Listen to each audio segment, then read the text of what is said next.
Superior General de la Compañía del Salvador, Madre Amelia Lora Tamayo.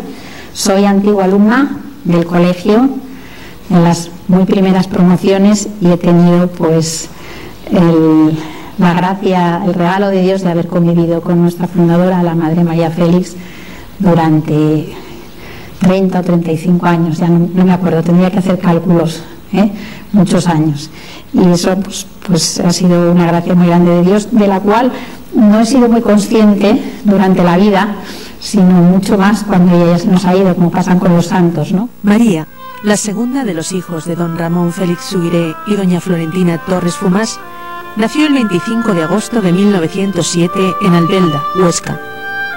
Recibió, al igual que sus 3 hermanos pequeños que sobrevivieron, una educación de hondas raíces cristianas. Dotada de una inteligencia brillante que destacaba ya en sus primeros años, realizó los estudios de bachillerato en Lérida, en el Colegio de la Compañía de María.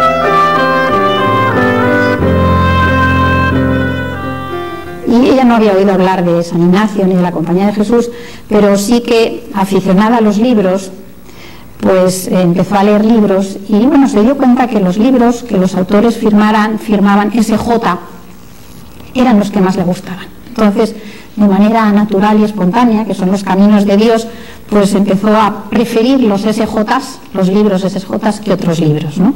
El verdadero encuentro con San Ignacio y a través de él con Cristo lo tendrá en unos ejercicios espirituales dirigidos por un padre jesuita en el internado. En ellos sintió por primera vez la llamada a la vida consagrada a Dios. Estos ejercicios marcan su vida. Lo único que desea es consagrarse a Dios del todo y para siempre. Al terminar el primer curso se trasladó a la Universidad de Zaragoza, donde en 1929 obtuvo la licenciatura en Ciencias Químicas. Durante sus años universitarios participó activamente en la acción católica y todo tipo de obras apostólicas. Su labor se extendía incluso a fomentar la piedad entre sus compañeros, de quienes era muy querida. Ella era una persona muy agradable, de trato muy inteligente, un corazón muy grande, mucha fe y mucha tenacidad y mucho amor a la Iglesia y a Jesús, claro, a Jesucristo. Ya ha acabado la carrera y tiene su título de licenciada que desea poner al servicio de Dios. Acepta la plaza que le ofrecen en Lérida como auxiliar de su antiguo profesor de física y química en el Instituto de Segunda Enseñanza de la ciudad. Y en el año 1932, ella ya había acabado la carrera de químicas, había abierto una pequeña academia en Lérida, era una época conflictiva en España, que se pensaba que iban a expulsar a los religiosos de España, se iban a quedar los colegios, los jóvenes en colegios sin atención espiritual, y abrió una academia a la que le llamó Academia Nueva, para que no tuviera ninguna connotación religiosa. Durante este tiempo pudo comprobar la tremenda influencia que tenía la escuela en la educación de los niños. Con gran preocupación veía cómo los jóvenes estaban siendo educados totalmente al margen de Dios, adoctrinados sin que muchas veces se dieran cuenta de ello. Ella decía que los niños, bueno, como es verdad, que eran barro blando, que todo lo que imprimiéramos en ellos quedaría para toda la vida. Y les trataba con una gran amabilidad, un respeto grandísimo, y nos lo inculcaba a nosotros, y fue nuestra orientadora pedagógica en todo. Y de eso lo que hemos recibido, creo que hemos ido dando o teniéndolo, ya digo, como un punto siempre de referencia para ver si verdaderamente estábamos haciéndolo bien o mal. Era el 31 de julio de 1932, fiesta de San Ignacio de Loyola. Asistía a un retiro que dirigía el padre Serrat en la capilla del Colegio de la Sagrada Familia. El sacerdote habló de San Ignacio, de su obra y de la providencia de Dios, al suscitar la fundación de la Compañía de Jesús, precisamente en los tiempos en que la Iglesia más la necesitaba. Al acabar la plática se quedó un rato en la capilla junto al sagrario. Pues ella se puso a hacer un rato de oración ante el Santísimo, y entonces tuvo también lo que ella llama en sus escritos el primer sentimiento de nuestra vocación. Ella tuvo una experiencia interna sin que pasara en absoluto una visión o una audición, sin pasar por los sentidos externos, un sentimiento interno profundo, sin dudar, de que ella iba a vivir el espíritu de la Compañía de Jesús, iba a vivir las reglas y las constituciones de San Ignacio, y además que muchas jóvenes iban a vivirlo también, ¿no? Ella pone que cuando salió de aquella iglesia, que era la capilla de un colegio, el Colegio de la Sagrada Familia, pues que no, lo que le maravillaba era no maravillarse de ese sentimiento y de esa seguridad, porque no sabía nada de que hubiese ninguna congregación así ni nada de eso, ¿no? Y pues el Señor la seguía conduciendo por los directores espirituales. Ella quería entregarse a Dios, servir a la Iglesia, según el espíritu de San Ignacio de Loyola. María y Carmen Aige, su primera compañera, hacen un voto privado de gastar su vida en provecho de las almas y servicio de la Iglesia. Se sintieron movidas a hacer una ofrenda, una entrega a Dios nuestro Señor de sus vidas, un poco aérea, porque no sabían todavía nada, eran seglares, piadosas, y consultado a su director espiritual le pareció muy bien y escogieron el día 15 de agosto de 1934. Aquel día, pues en un pisito muy pobre, con una alfombra que le prestaron y en una pobreza, pero con un corazón muy grande y muy caliente, pues el padre celebró la misa allí y hicieron, sin fórmulas y sin palabras externas, hicieron una entrega y una consagración a Dios, queriendo vincularse más a Él, servirle en la Iglesia con el espíritu de San Ignacio de Loyola. Eso era un 15 de agosto del año 1934. Después de haber hecho este voto, pues cayeron en la cuenta de que justamente 4 siglos antes, el 15 de agosto de 1534, San Ignacio había hecho los votos en Montmartre con sus primeros compañeros. Se fueron a la iglesia de la Reina de los Ángeles, llamada Montmartre, y allí todos hicieron voto de dejar todo cuanto tenían. También hicieron voto de emplearse en el aprovechamiento espiritual del prójimo y de ir en peregrinación a Jerusalén. Este voto lo fueron renovando año tras año, y a él se iban añadiendo nuevas compañeras: Victorina Gené, Montserrat Amigó, María Amor Serret. Me invitó a un retiro en las reparadoras de Barcelona, en la calle Caspe, para agregarme al grupo. Me sorprendió un poco pues tanta rapidez, pero mi director se informó por los padres que conocían a María Félix, sobre todo el padre Juan Serrat, y me animó. Y me incorporé al grupo aquel mismo verano, aquel 15 de agosto del 39, hice la consagración con ellas. Ella nunca pensó fundar una congregación religiosa, buscaba eso y no lo encontraba. Pues ya llegó un momento en que el director espiritual le dijo: bueno, pues yo os pongo en manos del provincial de la compañía. El provincial de la compañía pues les puso en contacto con alguna congregación que parecía que tenía esa espiritualidad y que tenía ese mismo fin. Movidas por esta necesidad de una mejor preparación académica para el apostolado, se trasladaron a Madrid en 1934 y se matricularon en la Universidad Central. He tenido la gran suerte de haber convivido con la madre muchos años. O sea, cuando entré en Madrid, que ya estaba allí, fue probablemente la maestra de novicias junto con la madre Aige. Después trasladaron el noviciado a Mota, cuando yo era novicia todavía, y allí fue la fundación. O sea, y allí tuvimos la gran suerte de estar con ella, todas las primeras que estuvimos allá. Y por eso que para mí la madre fue la persona que más he admirado, bueno, un punto de referencia para todo lo que después la vida me ha deparado, ¿no? Y sobre todo para la labor apostólica. O sea, ha sido una mujer que, como persona, creo que reunía todas las cosas que puede tener una persona para ser agradable y caer bien a los demás. Y bueno, y como religiosa, pues una mujer muy de Dios, una persona que, bueno, las virtudes teologales eran innatas casi en ella, o sea, de una fe inquebrantable, de una esperanza que transmitía y de una caridad, de un amor a Dios terrible y un deseo de que a Jesucristo le conocieran en todos los ámbitos del mundo. Y eso nos lo inculcaba a nosotros, pero con nada de, ni con ñoñerías, ni con angustias, ni con agobios. O sea, yo recuerdo sus pacomias que nunca te quedaban con miedo al compromiso, sino todo lo contrario, te animaban a ofrecer todo lo mejor por Dios. Si vosotras fueseis como San Ignacio, las niñas y las universitarias que os tratan, llenaban el noviciado, no seguro. La guerra civil es un paréntesis obligado en su vida.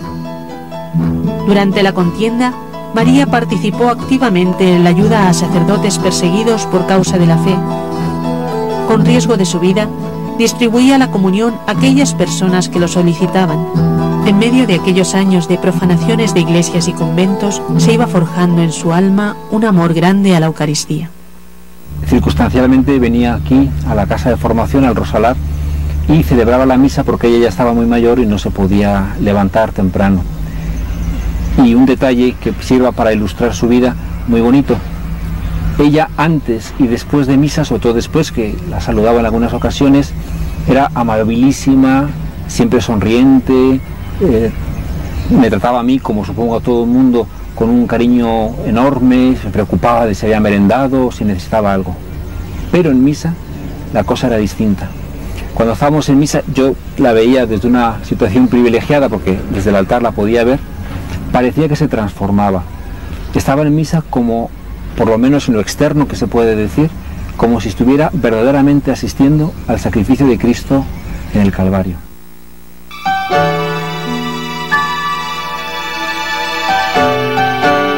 Al terminar la guerra, abrió en Barcelona la Academia Revircien, Religión, Virtud y Ciencia. Empezó el Colegio Revircien en Barcelona con alumnos procedentes de una escuela que había funcionado durante la guerra clandestinamente, con religiosos y religiosas y jesuitas y algunos seglares comprometidos, y empezó el colegio Revircien en la calle de las Cortes Catalanas número 627, y yo me incorporé como miembro del profesorado.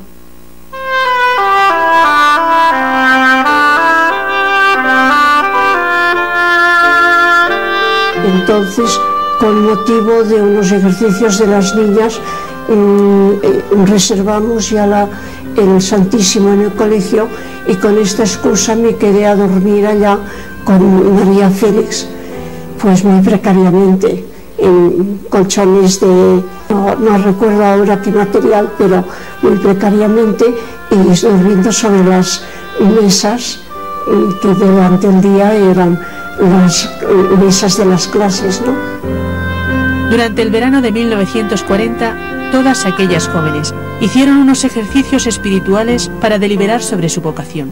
No veían que la vocación se integrase en alguno de esos institutos que proponía el provincial. Entonces, pues el provincial, ya tampoco sabiendo qué hacer, las puso en manos de la Iglesia, en manos del entonces administrador apostólico de Barcelona, porque el obispo había muerto mártir en la guerra. Entonces, pues digamos que se encontró como empezando una congregación religiosa en la Iglesia.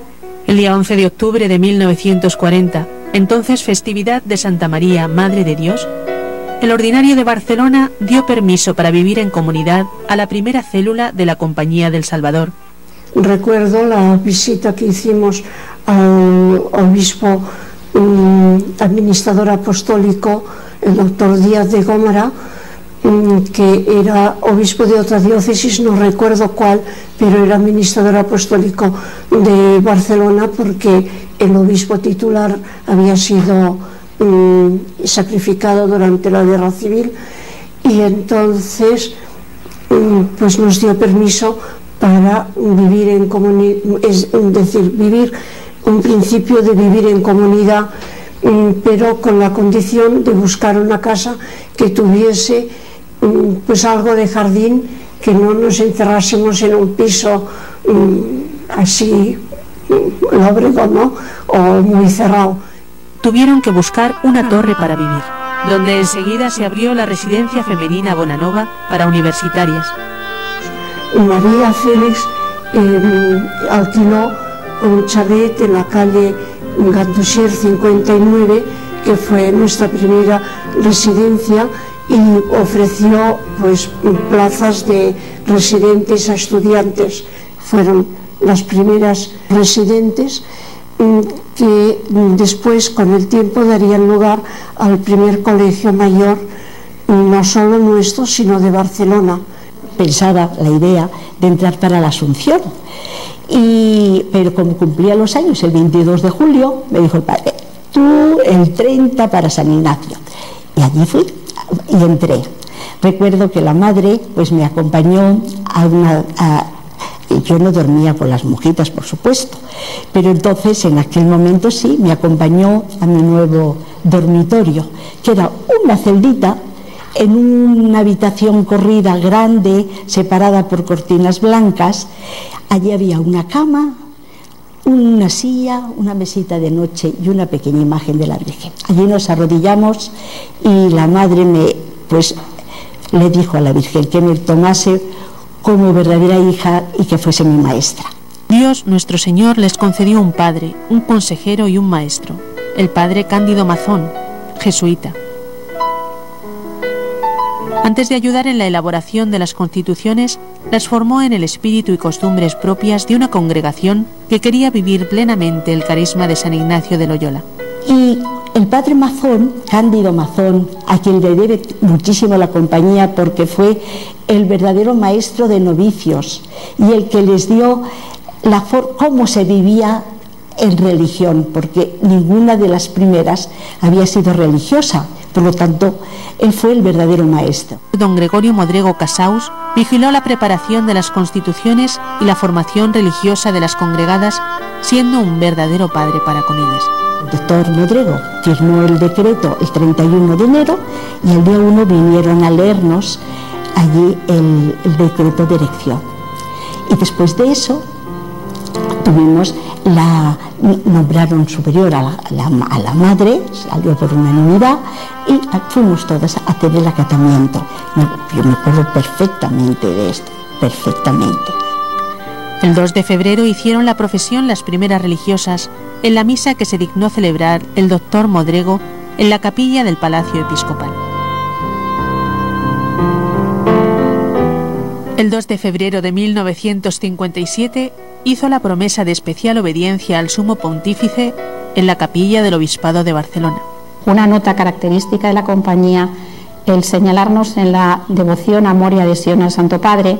Tenemos el cuarto voto, como los jesuitas, de obediencia, que lo hacemos en la última profesión, y eso pues nos pide y nos lleva a tener un amor entrañable a la Iglesia, una adhesión al magisterio del Papa, conocerlo, darlo a conocer, un sentir con la Iglesia en el lenguaje ignaciano.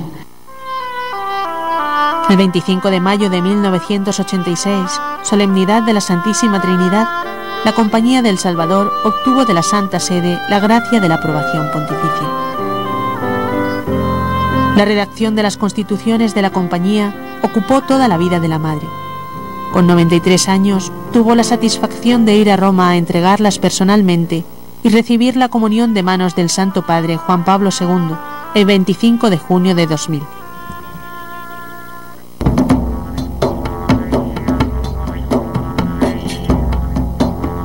Dios le asignó dentro de su Iglesia la parcela de la educación cristiana de la juventud, sobre todo universitaria. Con este fin, abre en España y en América los colegios Mater Salvatoris, que tienen como fin propagar el carisma que el Señor le concedió. Adhesión al Papa, amor tierno a la Santísima Virgen y hacer de los jóvenes permanente fermento evangélico en la sociedad para llevarla a Jesucristo.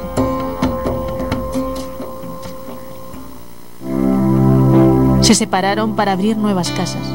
Así cumplían la vocación universal propia de la Compañía, cuya única meta es la mayor gloria de Dios en cualquier parte del mundo.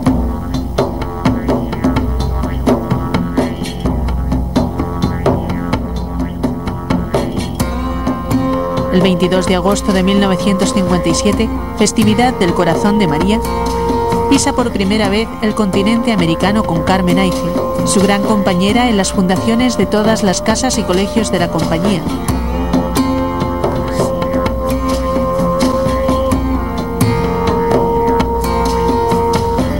Hasta su muerte en la Casa de Madrid, Curia General, la Madre María Félix es con toda verdad alma y madre de la congregación.